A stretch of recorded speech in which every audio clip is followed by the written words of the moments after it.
This channel does not promote any violent, harmful, or illegal activities. All content provided by this channel is meant for an educational purpose only. Brought to you by V-Guard, co-powered by Sensodyne o Bhimal, Bolo Kotha Keshori. Associate sponsor Ultratech Cement. ভোটের আগেও সন্দেশখালী, ভোটের মাঝেও সন্দেশখালী, এই একটি ইস্যুতে রাজ্যে তাপ উত্তাপ কমার কোনো নামগন্ধ নেই, বরং তা বেড়েই চলেছে। রোজই নিত্য নতুন বিতর্কের ঝড়, একের পর এক ভিডিও সামনে আসছে যা নতুন নতুন প্রশ্ন তুলে দিচ্ছে। আর এবার সেই ভাইরাল ভিডিওর সূত্রেই জল গড়ালো একেবারে হাইকোর্ট পর্যন্ত।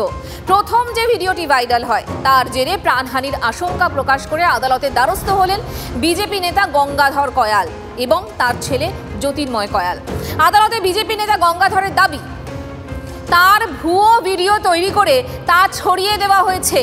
সিবিআই এর কাছে অভিযোগ জানিয়েছেন তিনি, কিন্তু এরপরও নিরাপত্তার অভাব বোধ করছেন তিনি। দাবি গঙ্গাধর কয়ালের, কেন্দ্রীয় নিরাপত্তার জন্য আবেদন জানিয়ে এবার তাই বিচারপতি জয় সেনগুপ্তর এজলাসে বিচারপতি মামলা দায়ের করার অনুমতি দিয়েছেন। আদালত সূত্রে খবর যে আগামী সোমবার শুনানি হবে। অর্থাৎ বোঝাই যাচ্ছে জল গড়ানো সবে শুরু, এখনো তা যাবে বহুদূর। ভিডিও সামনে আসছে একের পর এক, তার মধ্যে গঙ্গাধর কয়ালের ভিডিওটি ছিল প্রথম। TV9 বাংলা অবশ্য এর সত্যতা একেবারে যাচাই করেনি, তবে সেখানে বিজেপির এই নেতাকে বলতে শোনা যায় যে সন্দেশখালী মহিলাদের করা অভিযোগ মিথ্যা। স্বীকার করেন সন্দেশখালীর আন্দোলন সাজানো, টাকার বিনিময়ে সেখানকার মহিলারা তৃণমূল নেতাদের বিরুদ্ধে ধর্ষণ এবং অত্যাচারের ভুয়ো অভিযোগ দায়ের করেছেন। যদিও পরে গঙ্গাধর কয়ালের দাবি এসব মিথ্যে, তিনি কখনোই এসব বলেননি। ভিডিও ভুয়ো বলে দাবি করেছে এই বিজেপিও, এমনকি ডিপ ফেক প্রযুক্তি ব্যবহার করে গঙ্গাধরের মুখে কথা বসিয়ে দেওয়া হয়েছে, এই যুক্তি দিয়েছে পদ্ম শিবির। এবং এসবের মধ্যেই দ্বিতীয় তৃতীয় করে একটির পর একটি ভিডিও ভাইরাল হচ্ছে, আর উত্তাপ ততই চড়ছে সন্দেশখালী ইস্যুতে। গরমাগরম তরজায় ব্যস্ত শাসক বিরোধী দুই পক্ষই। সন্দেশখালী নিয়ে একটা ভিডিও, আবার কাউন্টার ভিডিও, একটা বিজেপি তৃণমূলের বিরুদ্ধে, একটা তৃণমূল বিজেপির বিরুদ্ধে, মানুষকে কনফিউজ করে দেওয়া। তৃণমূলের কাছে গোটা নির্বাচনী ইস্যু কি? 500 টাকা দিয়েছি আবার কথা, ভোট সব দিতে হবে। মানে মানুষের জীবন জীবিকা রুটি রুজি সব কি হারিয়ে গেল? এ হয় কখনো? সর্বনাশ কাণ্ড হচ্ছে। ভারতীয় জনতা পার্টির এখানকার নেতা, অর্থাৎ বিরোধী দলের নেতা, তিনি তার সম্পর্কে বলেছিলেন, গঙ্গাধর কয়াল তার সম্পর্কে বলেছিলেন। ভিডিওটা কখনোই ফেক কিংবা অন্য কিছু বলেনি। মেয়েরা বেরিয়ে এসে বলছে জোর করে লিখিয়ে নিয়েছে, আমরা জানি না কি লিখেছে, এমনকি একটি মেয়ে আর তার মা উইথড্র করে নিয়েছে। শুরুতেই বলছিলাম না আপনাদের, সন্দেশখালী ভোট বঙ্গে পারদ চড়াচ্ছে এই একটি নামই। অভিযোগের পাহাড় জমছে, তার মধ্যে আজ আদালতে হাজিরার পথে সন্দেশখালীর বাঘ। তিনি কি বলছেন আবার শুনুন। বিভিন্ন রকমের ভিডিও ভাইরাল হচ্ছে, কি বলবেন? বিভিন্ন রকমের ভিডিও ভাইরাল হচ্ছে। এখন তো সবে শুরু, ভোটটা হোক, আর সত্য ঘটনা কারা জড়িয়ে আছে দাদা সব ধরা পড়বে, দেখতে পাবেন কারা তারা তো নিশ্চয় ভিডিও ফুটেজ দেখছো। ঘুরে ফিরে সেই ভিডিওরই কথা সামনে চলে আসছে বারবার। লোকসভা ভোটের আবহে 3 নম্বর ভিডিও যা গতকাল সামনে এসেছে, তার মূল চরিত্র আবার কে? রেখা পাত্র, বসিরহাটে এবার বিজেপির প্রার্থী। ওই ভিডিওয় সন্দেশখালীর যে আন্দোলনকারীদের সেই সময় রাষ্ট্রপতির দরবারে নিয়ে যাওয়া হয়েছিল তাদের পরিচয় নিয়ে সংশয় প্রকাশ করতে দেখা যায় রেখাকে। যদিও ভাইরাল ভিডিওর সত্যতা যাচাই করেনি TV9 বাংলা, তবে তা নিয়ে এবার মুখ খুলেছেন বসিরহাটের বিজেপি প্রার্থী। পাল্টা তার দাবি, সন্দেশখালীর আন্দোলনকে অসম্মান করার জন্য পুরনো একটি ভিডিও প্রকাশ্যে আনা হয়েছে এবং সেই সঙ্গে তুলেছেন আরও বিস্ফোরক অভিযোগ। আমার একটা পুরাতন ভিডিও নিয়ে আজকে সন্দেশখালীর আন্দোলনকে তৃণমূল অসম্মান করার চেষ্টা করছে। এই যে ভিডিওটাকে নিয়ে আজকে এই সন্দেশখালীর আন্দোলনকে অসম্মান করছে।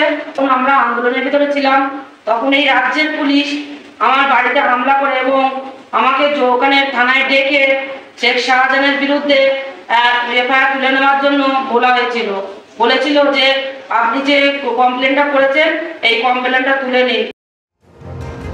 যা অবস্থা এ নিয়ে জলঘোলা থামার কোনো নামই নেই। তৃণমূল বিজেপি দুপক্ষই সুর চড়াতে ব্যস্ত, আঙুল উঠছে, বাড়ছে অভিযোগ, পাল্টা অভিযোগ। প্রধানমন্ত্রী যাকে প্রার্থী করেছে সেই রেখাপাত্র বলছে যে ভুয়ো অভিযোগকারিনী, যাদের শ্লীলতাহানি হয়নি, তাদেরকে দিল্লিতে রাষ্ট্রপতির সাথে দেখা করতে বিজেপির দল নিয়ে গেছে। রেখাপাত্র 2000 টাকা নিয়ে কমপ্লেন করেছে, আমি বলছি না, গঙ্গাধর কয়াল বলছে। আমি মনে করি এই জল অনেক দূর গড়াবে এবং সুপ্রিম কোর্ট অবধিও আমি দলগতভাবে অনুরোধ করেছি আমাদের দলনেত্রীকে যে রাজ্য সরকারের তরফ থেকে এই পুরো ভিডিও ফুটেজ যেটা জনসমক্ষে এসছে সুপ্রিম কোর্টের বিচারের সময়, শুনানির সময়, যেন পুঙ্খানুপুঙ্খভাবে ডিটিপি করে জমা দেওয়া হয়। संदेश खाली में जिस तरह से महिलाओं पे अत्याचार हुआ है, आज पूरे पश्चिम बंगाल में एक महिला तृणमूल कांग्रेस टीएमसी के विरोध में उठ खड़ी हुई है और वो अपने वोट के जरिए से जवाब देंगी। टीएमसी ने करप्शन के रिकॉर्ड बनाए हैं, उन सब रिकॉर्ड के जवाब में पश्चिम बंगाल का जन उसका जवाब देगा वोट के जरिए। পরের পর ভাইরাল ভিডিও রাজনৈতিক চর্চার মাঝে সন্দেশখালীর আরও একটি নাম নিয়ে এখন শোরগোল। কার জানেন? দেখুন, নামটি প্রীতম মণ্ডল। তিনি আশার আলো, নতুন দিশার নাম। শাহজাহান বাহিনীর বিরুদ্ধে তার বাবা প্রদীপ মণ্ডলকে খুনের অভিযোগ রয়েছে।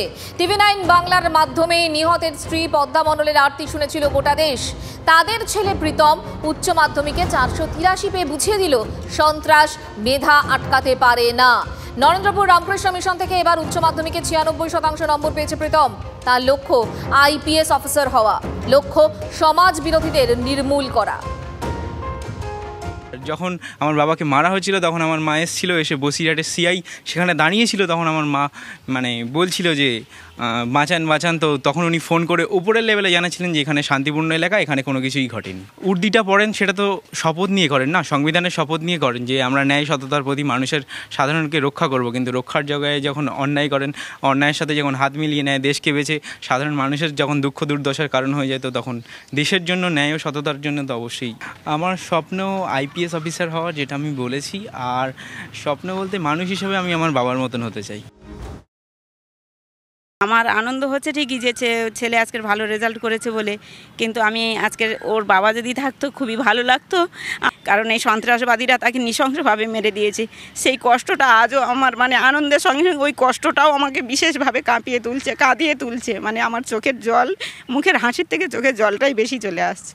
স্মৃতিতে দাগ টেনে গেছে, আমার মাথার সিঁদুরটা মুছে গেছে, আমার জীবন থেকে লাল রঙটা মুছে গেছে।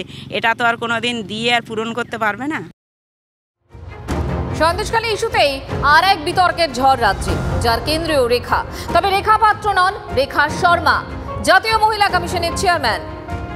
এবার সরাসরি তার বিরুদ্ধে নির্বাচন কমিশনে অভিযোগ জানানোর হুঁশিয়ারি তৃণমূলের গলায়। স্টিং ভিডিওকে অস্ত্র করে রেখার বিরুদ্ধে পদক্ষেপ করার কথা জানিয়েছে রাজ্যের শাসক দল। রেখা শর্মাই সন্দেশখালীর মহিলাদের মামলার পরামর্শ দিয়েছেন, অভিযোগ শশী পাঁজার। তৃণমূলের দাবি গোটা ঘটনা প্রবাহে রেখাও একজন চক্রান্তকারী। তার বিরুদ্ধে পদক্ষেপ করার জন্য নির্বাচন কমিশনের কাছে আর্জি জানাতে চলেছে তৃণমূল। একজন মহিলাও বলছিলেন যে দিল্লি থেকে কোন মহিলা কমিশন এসেছিলেন, সেই সদস্য এসে আমাদেরকে বললো হ্যাঁ বলো কি হয়েছে, সে জোর করে হ্যাঁ বলো আমি লিখছি এক্ষুনি। সে জোর করে তাদেরকে দিয়ে লেখানো যে হ্যাঁ তাদের উপরে নির্যাতন ইত্যাদি হয়েছে। ক্রোনোলজিটা দেখি, যখন সন্দেশখালী ঘটনাটা তথাকথিত বিজেপির এই রচনাটা উদ্ভাসিত হয়, তখন কিন্তু এই বিজেপি দ্বারা তাদের যে সহযোগী দলই বলতে পারেন, রাজনৈতিক না অরাজনৈতিক হওয়ার কথা, কিন্তু রাজনৈতিক পক্ষপাতিত্ব নিয়ে বিভিন্ন কমিশনগুলোকে আমরা দেখলাম আসতে। বিভিন্নভাবে কমিশন যারা এলো, প্রথমে রেখা শর্মার নাম করেছে একজন মহিলা, সন্দেশখালী মহিলা, যে এই রেখা শর্মা বলে একজন দিল্লি থেকে এসেছিল, আমাদেরকে ভুল করে লেখা আছে। এই রেখা শর্মার বিরুদ্ধেও ইলেকশন কমিশনে যাবে তৃণমূল কংগ্রেস। এদিকে চুপ করে নেই রেখা শর্মাও। জাতীয় মহিলা কমিশনের প্রধান রেখা ইতিমধ্যে চিঠি দিয়ে অভিযোগ জানিয়েছেন দেশের মুখ্য নির্বাচন কমিশনকে। তাতে তার অভিযোগ যে সন্দেশখালী নির্যাতিতাদের বাধ্য করা হচ্ছে অভিযোগ প্রত্যাহার করে নিতে, আর সেই কাজ করাচ্ছেন তৃণমূলের কর্মীরাই। ভয়ের আবহে ভোট প্রক্রিয়া প্রভাবিত হতে পারে কমিশনকে দেওয়া চিঠিতে আশঙ্কা প্রকাশ কমিশনের চেয়ারপারসন রেখা শর্মার। সব মিলিয়ে চাপানুতোর এই মুহূর্তে একেবারে চরমে এবং এই প্রসঙ্গে বিজেপিরও সুর একেবারে সপ্তমে। শশী পাজা একজন মহিলা ডাক্তার এবং মন্ত্রী, তারপরে এই মূর্খের মতো কেন কথা বলছেন আমি বুঝতে পারছি। তারাই 164 করিয়েছে পুলিশটা কি সুকান্ত মজুমদারের নাকি? না, নরেন্দ্র মোদীর নাম 164 করিয়েছে। সেখানে মহিলা বলছে যে আমি 164 হয়ে হচ্ছে ম্যাজিস্ট্রেটের সামনে। 164 কি আমাদের সামনে হয়েছে নাকি? ম্যাজিস্ট্রেটের সামনে সেই মহিলা বলেছে যে আমার বিরুদ্ধে ধর্ষণ হয়েছে, রেপ হয়েছে, পুলিশ করিয়েছে। এখন সেই মহিলা বলছে নাকি আমি করিনি, তাহলে দায়টা কার? ভিডিও বলছে 100 একর জমি আমরা ফেরত দিয়েছি। আচ্ছা, জমি দখল না হলে তাহলে জমি ফেরত দিলেন কেন? এখন বলছে জমি দখল হয়নি। মিথ্যা কথা বলার একটা সীমা আছে। Brought to you by V-Guard, co-powered by Sensodyne ও ভিমল বলো কথা Kesari. Associate sponsor UltraTech cement.